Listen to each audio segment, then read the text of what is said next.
예수님의 이름으로 감사하며 기도 올리옵나이다. 아멘.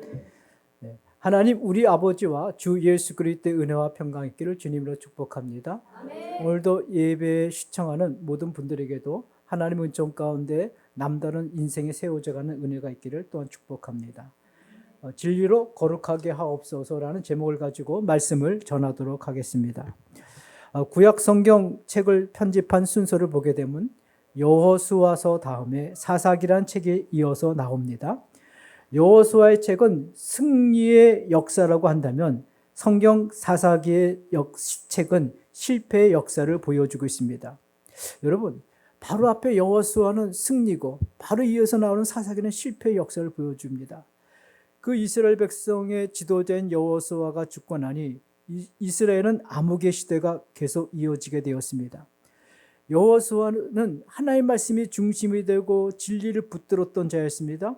여호수아는 하나님께 신실함과 순종함으로 하나님의 뜻을 지켰습니다. 여러분, 진리의 성격은요, 진리가 내 안에 들어오면 그 성격이 있고 성질이 있는데 그 진리의 성격과 성질은 나를 자꾸만 신실함으로, 나를 하나님께 순종함으로 이끌어갑니다. 아멘. 저는 요즘 시대를 영적으로 사사시대라고 말하고 있습니다. 사사시대는 하나님의 말씀이 있으나 말씀이 중심이 되지 못하고 진리가 중심이 되지 못하고 인간의 사사로운 생각과 견해로 인간의 소견들이 사회를 이끌던 시대가 성경의 사사시대였기 때문입니다. 하나님의 말씀은 진리인데 그 진리가 내 내면의 반석으로 자리 잡고 있어야 됩니다. 여러분, 신앙인이라면 복음을 수호할 줄 알아야 됩니다. 그래서 진리가 기준이 되어야 됩니다. 근데 우리는 성경을 무시해버리고 진리를 무시해버리는 시대에 살고 있습니다. 이 시대는 진리를 알고 싶어 하지도 않고 그 알고리즘에 의해서 자기가 듣고 싶은 것만, 자기가 보고 싶은 것만 보고 살아갑니다. 북한의 김일성은 여러분 3대째 예수 믿는 가정의 사람이었습니다. 놀랍지 않습니까? 그의 외조부는 우리나라 초대 그 유명한 장로교 목사였고 그의 삼촌도 장로교 목사였습니다. 김일성의 어머니 강신이는 독실한 신앙인을 가진 집안에서 태어나 칠곡교회 여집사였습니다. 미국인 선교사 넬슨 벨이 그 강신이를 세례명을 이름을 바꿔줍니다. 강신이 갖다 너는 베드로처럼 강반석으로 하라. 그래서 17살 때 그의 이름이 강반석으로 개명이 되고 그 넬 선교사님에 의해서 주선으로 김형직을 만나 가정을 꾸리고 되고 새 삶이 시작됩니다. 그래서 세 아들을 낳는데 첫 아들이 김일성입니다. 근데 아버지 김형직이 죽고 나니까 그 강반석 어머니가 그 노인, 아주 늙은 부자 지주와 재혼을 합니다. 김일성은 그때부터 못마땅했어요. 그때부터 역기능적으로 행동하기 시작합니다. 그 김일성이가 강방석 자기 어머니의 신앙에 대해 이렇게 얘기했습니다. 우리 어머니는 교회 가면 늘 졸다가 아멘 하면 일어나고 나가곤 했다. 이렇게 한 줄로 평가했어요. 그 김일성의 어머니 강반석이 자신의 아들, 첫 아들 김일성을 교회에 데리고 다닐 때 복음의 진리가 심겨지고 말씀의 진리가 심겨질 수 있도록 기도하며 그를 바로 세워갔다면 우리나라 대한민국의 역사는 어떻게 바뀌어졌을까? 여러분, 독일은 기독교가 국교인 나라입니다. 거기서 1517년 종교개혁이 일어났습니다. 독일은요, 성금요일이 휴무입니다. 정부, 기업, 학교 다 쉽니다. 그리고 예수 승천일과 오순절이 휴무일입니다. 공휴일입니다. 정부, 기업, 학교가 다 휴무합니다. 거기서 신학이 발달했어요. 거기서 경건주의가 나오고 금욕주의가 나오고 금욕주의에서 누가 나왔냐면 히틀러가 나온 거예요. 이는 독일 교회가 바로 진리에 서지 못했기 때문에. 히틀러는 카톨릭 주일학교의 교사였습니다.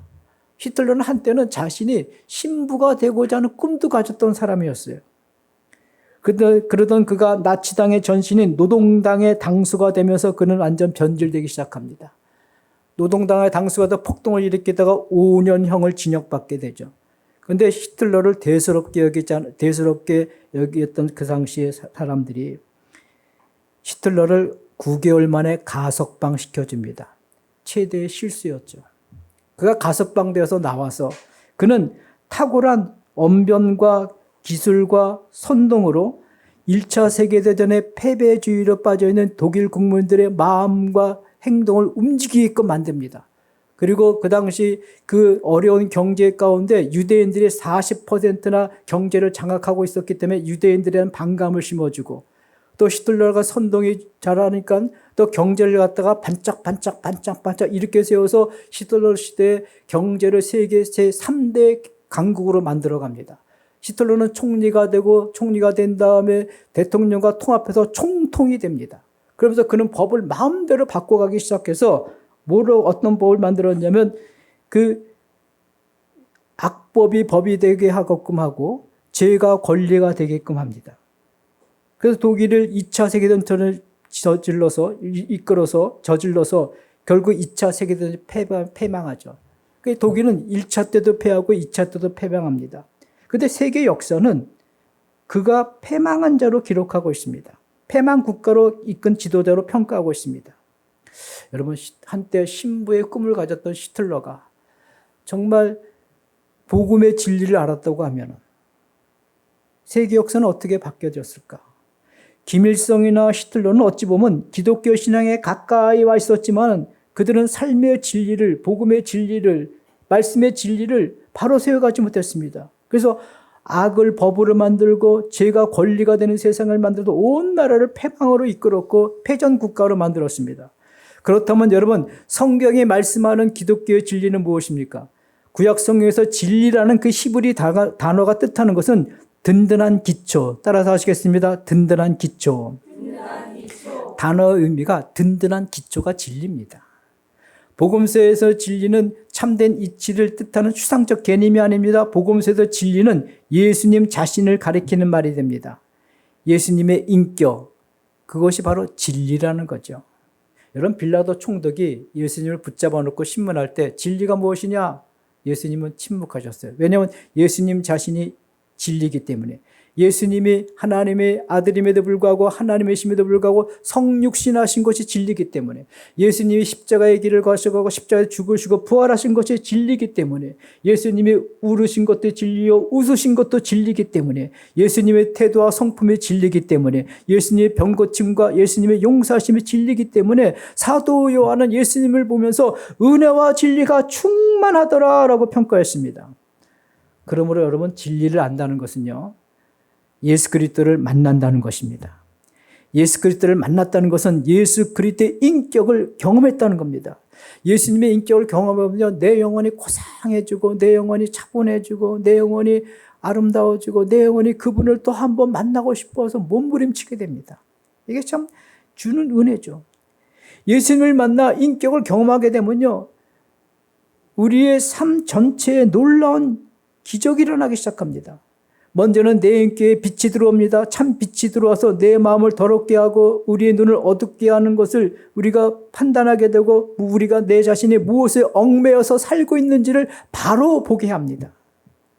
그리고 우리 마음의 생각에 변화를 오게끔 만들어주고, 생명을 붙들고 생명 아닌 죽음은 자꾸만 놔버립니다. 뭐라고요? 생명을 붙들고 나가는 삶이 된다는 거죠. 제가 여러분 묻겠습니다. 친구와 물질, 어느 게 생명이에요? 여러분, 친구와 물질, 친구가 생명이죠. 자유와 억압, 어느 게 생명이에요? 자유. 영생과 사망, 어느 게 생명이에요? 영생. 예수 자랑과 자기 자랑, 어느 게 생명이에요? 예수 자랑.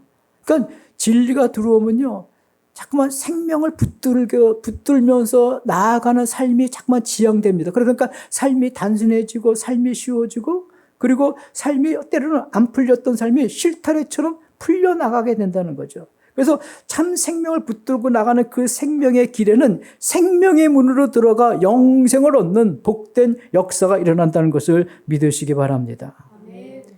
예수님은 이 땅에 오신 목적을 이렇게 말씀하셨습니다. 내가 이 세상에 온 까닭은 양들로 하여금 생명을 얻고 더더 풍성하게 하려 함이라. 예수님께서 이 땅에 오셨을 때 내 사적인 이익을 채우기 위해서, 나의 욕망을 채우기 위해서 온 것이 아니라 하나님의 뜻과 내 몸과 마음을 통해서 이루고 싶어서 이 세상에 왔다. 하나님의 뜻을 이루게 왔다고 말씀하셨습니다. 그러면서 아버지께서 나를 보내신 것처럼 나도 그들을 세상에 보내었다고 마지막 기도를 하셨습니다. 지금 여러분 우리 나라 대한민국의 하늘 위에는 시커먼 먹구름이 덮고 있습니다. 먹을 것이 없어서가 아닙니다. 부족해서가 아닙니다. 가난해서가 아닙니다. 국민들이 미개해서가 아닙니다. 많은 교회가 있고 기독신자가 있다고 하지만 복음의 진리가 작동하지 않기 때문입니다.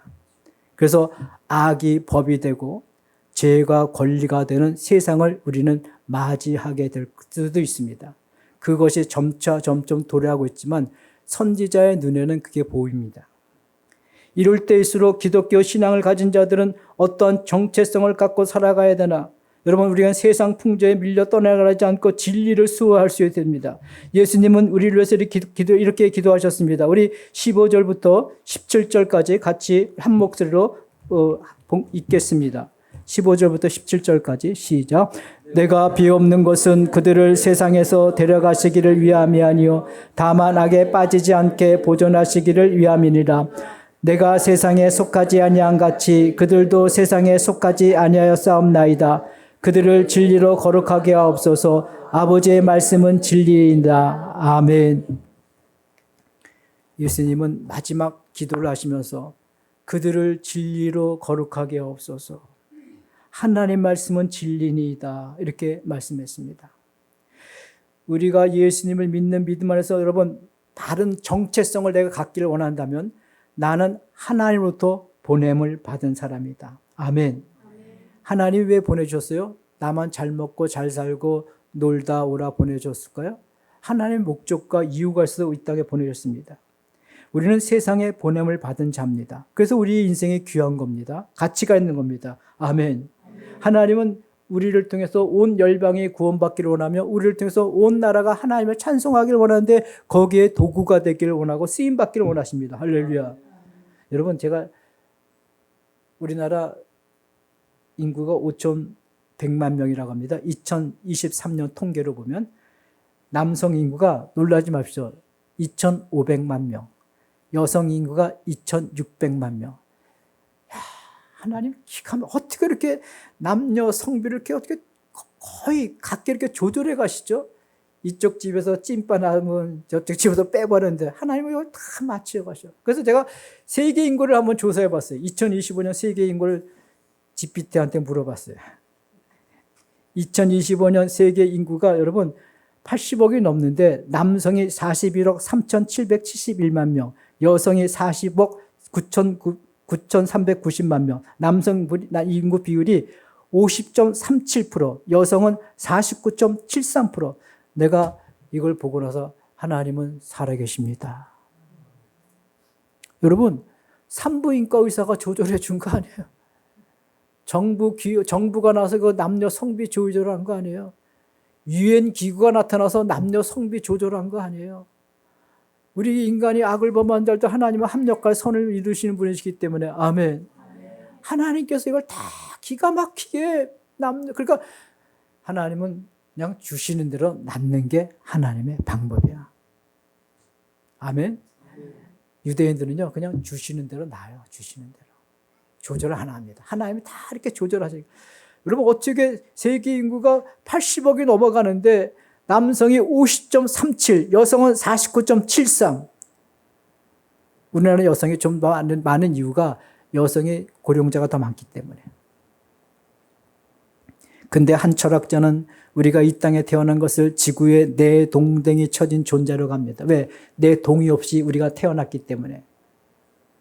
무신론자들은 우리를 태어난 걸 갖다가 남녀의 관계가 성충동에 의해서 억제할 수 없는 성충동에서 태어났다고. 우리 어머니들은 어렸을 때 저에게 다리 밑에서 주워왔다고. 그렇게들 얘기를 했습니다. 근데 성경은 그렇게 말하지 않습니다. 하나님께서 우리를 창세전에 선택하시고 아멘. 아멘. 여러분 창세전에 선택하셨으니까 영생이 가능한 거죠. 만약에 인류 역사 가운데 선택 같으면 영생이 가능하지 않은 거예요. 창세전에 선택했다는 것은 하나님의 선택은 결코 포기함이 없다는 겁니다. 아멘.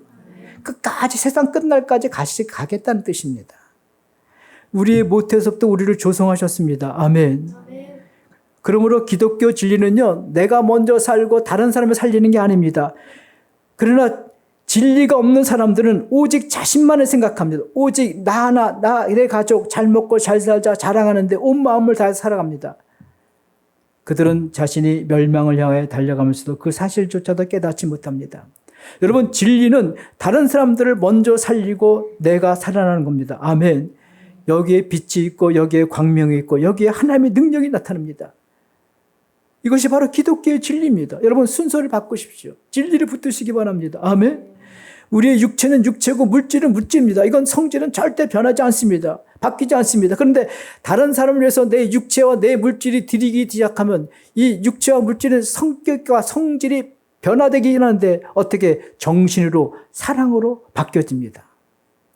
여러분, 물질이 사랑으로 변화가 되는 거, 내 육체가 사랑으로 변화되는 거, 이건 화학적 변화도 아니고 물리적 변화도 아니고 이건 영적 변화로서 얼마나 놀랍습니까? 그러나 사도 바울은 거듭났다고 하면서도 하나님의 영, 성령에 반응하지 못하고 성령의 인도하심을 따라 살지 않고 육신의 성향과 감각과 의존에 살아가는 사람들을 가리켜 그들을 육적인 사람, 육신에 속한 자라고 말씀했습니다. 참된 신앙이라는 것은요, 흔들리는 세상 가운데서도 흔들리지 않고 변덕을 부리지 않고 진리에 굳건하게 서서 그리스도의 정체성을 가지고 살아가는 사람들이 참된 신앙입니다. 첫 번째, 나는 하나님으로부터 보냄을 받은 자다. 아멘. 여러분, 이 믿음이 있을 때 내 믿음이 단단해집니다. 그리고 외적으로 주어진 내 사명을 감당할 수 있습니다. 교회에서 열심히 봉사하는 것은 얼마나 아름답습니까? 그 수고하는 거, 노력하는 거, 애쓰는 거, 그 불쌍한 거 아니에요. 그 상급 받는 거예요. 여러분, 불쌍하다 마음 쳐다보면 안 돼. 예수님의 마지막 기도에서 예수님은 이렇게 기도하셨습니다. 아버지. 요한복음 17장은요, 예수님이 아버지라는 단어가 40번 나옵니다. 하나님 단어는 한 번뿐이 안 나옵니다. 왜? 아버지는 자녀를 돌보시고 책임져 주시고 자녀의 필요한 것을 공급해 주시고 자녀를 세워가시는 분이 아버지이기 때문에, 아버지는 그 가정을 책임지기 때문에 예수님은 마지막 기도에서 아버지만 부릅니다. 아버지께서 나를 세상에서 나를 데려가지만 나는 제자들을 데려가지 않겠습니다. 제자들의 고난과 핍박 받는 속에 제자들은 들어가게 될 것입니다. 그들도 나를 따라서 다 순교하게 될 것입니다. 그러니 아버지께서 직접 내 제자들을 붙들어 주십시오. 그리고 진리의 말씀으로 거룩하게 해주십시오. 이것을 예수님이 기도하신 거예요. 그러므로 말미암아 내 제자들이 이 세상에서 당당하게 살아가게 해주십시오. 라고 예수님은 하나님 아버지께 기도하셨습니다. 여러분, 성도들을 뭐라고 부릅니까?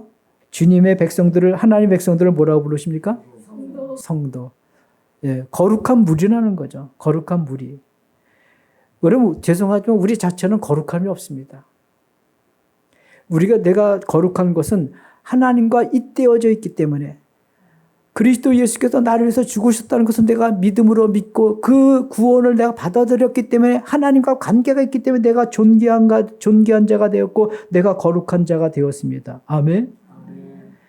여러분, 우리는 정말 거룩하지 않습니다. 근데 하나님과 연결되어 있기 때문에 우리가 거룩한 거예요.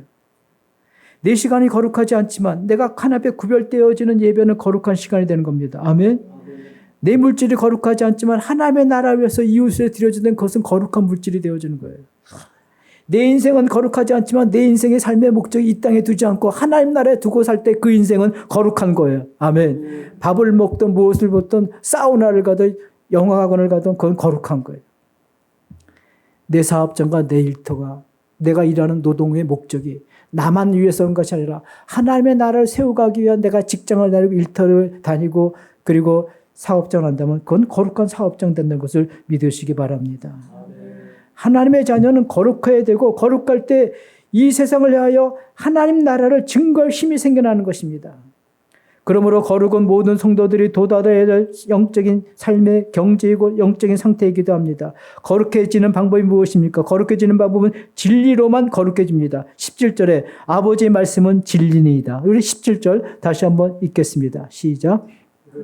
진리로 거룩하게 하옵소서. 아버지의 말씀은 진리니이다. 여러분, 하나님의 말씀만이 진리입니다. 아멘. 여러분, 제가 묻겠습니다. 인생에 여러 가지 문제가 있고 도저히 내 능력과 내 지혜와 내 힘으로는 풀리지 않은 무거운 짐이 있고 해답이 안 보일 때 여러분 어디 찾아가십니까? 네, 무당 찾아가진 않죠. 여러분, 구약에 이스라엘 백성들이 문제 없고 힘들 때 하나님 앞에 기도하면 하나님은 그들 앞에 직접 말씀해 주기보다는 선지자를 그들 앞에 보내주셨어요. 아멘. 선지자를 통해서 하나님의 말씀을 듣게 하고 그들은 그의 삶의 해답을 찾았습니다. 여러분들이 어떤 문제든지 간에 매주 주일날 나와서 주시는 말씀은 하나님께서 이번 주일 내게 주시는 말씀이 나의 문제의 해답을 갖고 계시다. 그분의 말씀을 내가 달게 받고 그 말씀을 내가 순종하고 나갈 때 여러분 그 문제는 짐은 가벼워지고 문제는 실타래처럼 풀려진다는 것을 믿으시기 바랍니다. 그러므로 하나님의 말씀을 받을 때 내게 좋다 나쁘다 된다 안다 인간의 머리로 생각하지 말고 내게 주시는 하나님의 말씀이라고 생각하고 말씀을 달게 받으려고 하는 영적 자세를 가질 때 우리는 거룩해집니다. 삶이 쉬워지고 단순해지고 일들이 순탄하게 풀려나가기 시작합니다. 그럴 때 성도는 이 세상에 참 행복과 기쁨을 갖게 됩니다. 혹시 말씀으로 깨달아짐이 없다고 하면 여러분 기도하십시오. 예배 시간에 조금 더 일찍 오셔서 하나님 내 인생에 문제가 있는데 오늘 이 말씀을 통해서 하나님 주신 말씀을 받고 내가 이 말씀 붙잡고 나가겠습니다. 그렇게 기도하시면 성령께서 깨닫게 하시고 알게 하시고 힘있게 하시고 새 역사를 이루가실 줄 믿으시기 바랍니다. 인생 여정에서 자신이 추구했던 것이 성취되올 때 여러분 참 기쁩니다. 그렇죠. 자녀가 대학에 들어가고 자녀가 잘 성장할 때 참 보람이 있고 기쁘죠. 근데 정말 또 이보다 더 큰 기쁨은 어떤 기쁨이냐면 세상에 줄 수 없는 기쁨. 내가 거룩을 붙잡고 진리의 말씀으로 내가 단단해질 때 오는 기쁨은 이루 말할 수 없는 기쁨입니다. 아멘. 이것은 한 차원 높은 기쁨이 됩니다.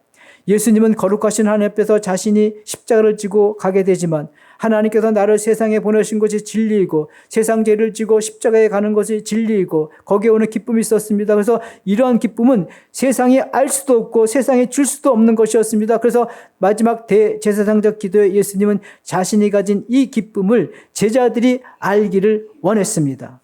그래서 요한복음 17장 13절에 내가 지금 아버지께로 가오니 내가 세상에서 이 말을 하옵는 것은 내 기쁨을 그들 안에 충만히 가지게 하려 함이니라 말씀하십니다.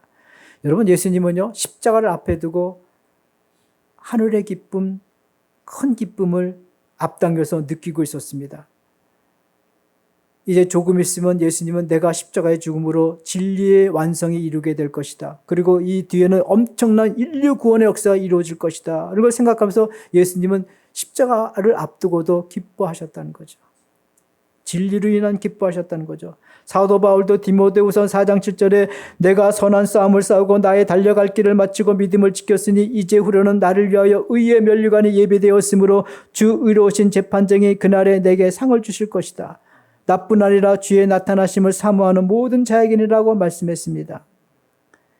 예수님은 진리인 하나님의 말씀을 지켜온 것에 대한 놀라운 감격과 기쁨을 느끼고 있었습니다. 여러분 이 세상은요 모조적인 기쁨, 인간이 만들어내는 기쁨이 너무너무 많습니다. 이 기쁨은 잠시 왔다 가지만 진리를 행할 때 내 내면이 단단해질 때 이 진리를 알아갈 때 이 기쁨은 어느 누구도 이 세상에서 줄 수 없는 기쁨으로 뺏어갈 수 없는 기쁨이라는 것을 여러분 늘 깨닫기를 바랍니다. 예수님은 우리에게 이런 기쁨을 누리기를 원하셨습니다. 말씀을 마치도록 하겠습니다. 오늘 이 시대에 우리는 정체성을 다시금 정립해야 됩니다. 아멘. 내가 세상에 살고 있지만 나는 하나님으로부터 보냄을 받은 자다. 나는 아버지로부터 보냄을 받은 사람이기 때문에 나는 이 세상에 속한 사람이지 아니다. 내 안에는 그리스도의 생명이 있다. 세상이 요동치고 흔들리고 세상 풍조가 나날이 바뀌지만 나는 진리의 말씀을 붙들므로 말미암아 나는 거룩해질 수 있다. 예수님은 우리가 이 진리로 거룩해진 것으로 말미암아 기쁨을 누리기를 원하신다. 여러분, 변질된 복음이 점점 우리를 덮어가고 있습니다. 우리의 눈과 마음을 가려가고 있습니다. 사람들은 각자의 자기네 인간의 소견대로 행하고 있습니다. 그러나 하나님께서 오늘까지 저희 교회를 27주 동안 지켜주시고 저 여러분의 믿음으로 남게 하신 이유가 있다고 하면 그것은 세상 속에서 우리가 진리로 거룩해지기 위해서. 아멘. 그래서 하나님 우리에게 건강 주셨고 가정 주셨고 직장과 일터와 사업장을 주셨습니다. 우리가 진리로 거룩해질 때 이 나라 이 민족 대한민국은 우리를 통해서 점차 빛으로 영광으로 더욱더 열어가게 되는 희망 있는 나라가 된다는 것을 믿으시기 바랍니다. 이것이 바로 우리 그리스도인의 사명이고 삶이기도 합니다. 이 은혜가 있는 저와 여러분 되어지기를 주님의 이름으로 축복합니다. 하나님 아버지 감사합니다.